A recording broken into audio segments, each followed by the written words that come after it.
everybody, and welcome to another video, or if you're new, welcome to my channel. So before I get started, I just want to say subscribe if you haven't subscribed yet.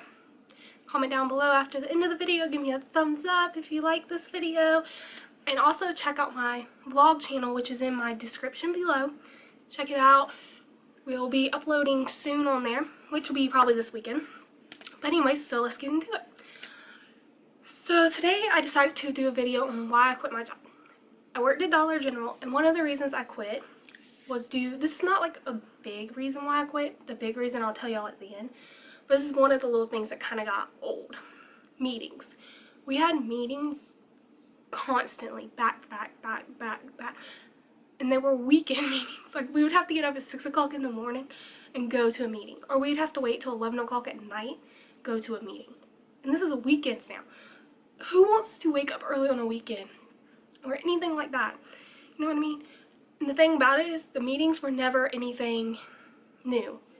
Like, it wasn't anything new that we already didn't know about. It was kind of like, hey, circle the surveys, tell customers about surveys. Okay. Hey, we got short this week. Hey, count y'all's drawers better. Okay. Like, it was just stuff that we already knew about. So it's kind of like, why are we here and why are we doing this again? And they'd see, oh, it's a mandatory meeting, you gotta show up, blah, blah, blah, stuff like that. And they wouldn't even want you to clock in for these meetings. They didn't have hours for it, so they didn't want you to clock in. Oh, that's my cat. So, like, it's the law for you to have to get paid to go to these meetings. So yes, I did clock in. But say if our DM, which is district manager or anything, was there, then we could clock in. Then he would be like, y'all need to clock in, blah, blah. But if he wasn't there, then our manager's like, oh no, y'all don't need to clock in for this. No, if I'm coming to this meeting at 6 or 11 o'clock at night, yes, I am clocking in because you're wasting my time. Another thing, call outs. If I worked morning shift, I was always nervous that I was going to not get off at 3 o'clock. That I was going to get off at like 6 o'clock at night. I was just always nervous about that because people were constantly calling out so much. No one was reliable because, I mean, it's a part-time job. So no one takes it like completely serious, and people get upset because they weren't getting enough hours and like all different things like that. So I was always nervous that someone was going to call out all the time. Another thing was doing other people's work. Constantly we had to do other people's work. I was doing things that I shouldn't have been doing. I was doing manager stuff and getting paid minimum wage. I was stocking, running the register, counting drawers. I was going around counting outs, which if y'all don't know what that is, it's when things are like zeroed out, there's nothing on the shelf and you have to count it.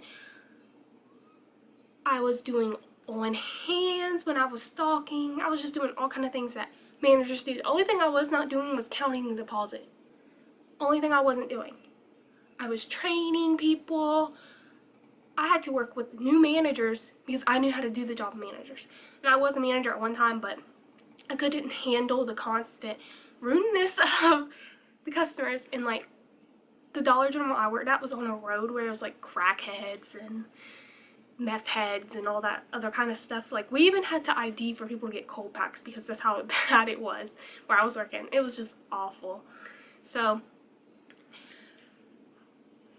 I was doing that and getting minimum wage, which I didn't mind training. Training part didn't bother me, but I didn't like working with new managers because they didn't know what they were doing. So we would have to be there late at night with them trying to figure out how to do something, or me trying to teach them how to do it. And it was like, I make minimum wage and I'm doing this.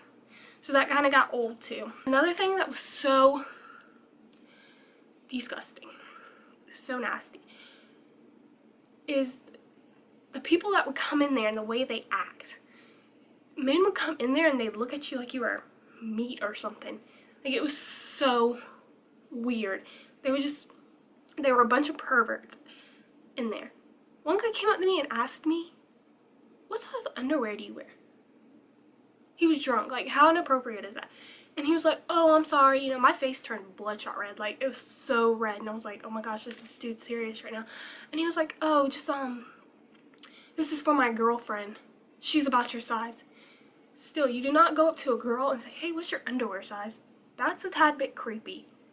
Drunk, not drunk, looking for another girl, whatever. That's so weird. You do not just walk up to somebody. Like, people in there are just so froze and like being stared at, and people are like, oh, you look good, you look good. Like, okay. Or you'd be like, hey, I got a boyfriend, so bye. And they'd be like, oh, okay. And then every time they would come in there, they'd be like, oh, are you and your boyfriend still together? Yeah. Bye. Like, even if we weren't together, you would not have a chance with me. You look like you're on something. Cocaine, I don't know. But whatever you're on, please go back to it.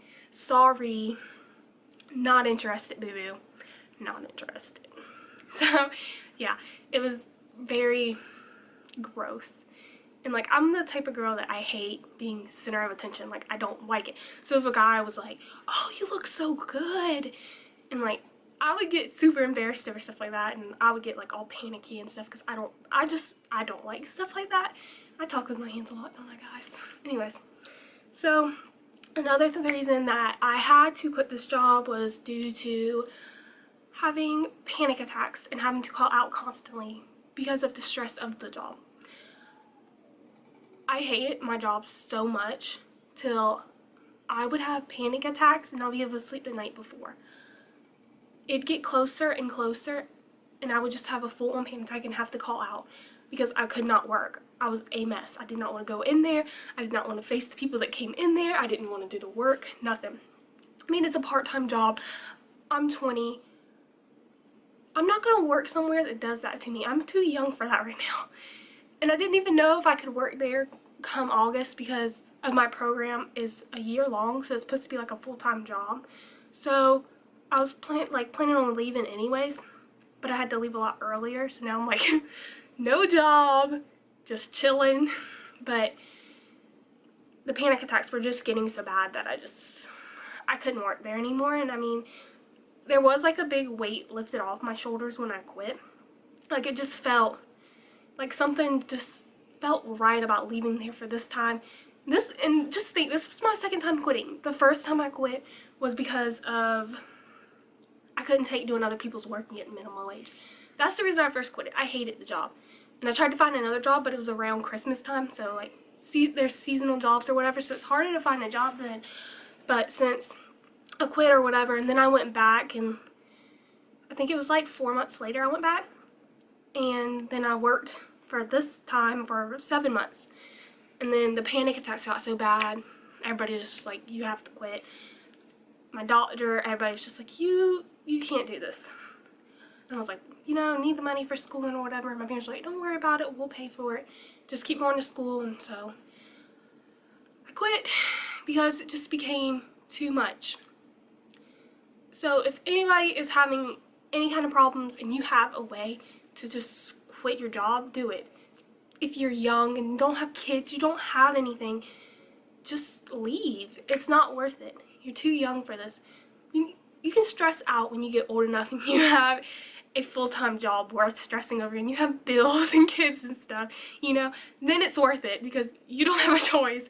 But if you have a choice, why would I put myself through that? You know what I mean? So yeah, I mean, some days like I'm kind of down because it's like, oh, I'm not making money. But then I realized my panic attacks have gone down. I'm feeling better. I'm not as depressed feeling. So I mean, in the end, it was worth it for my health, even if I'm broke. So I hope you enjoyed this video and give me a big thumbs up. And I'll see you on Monday. Bye, guys.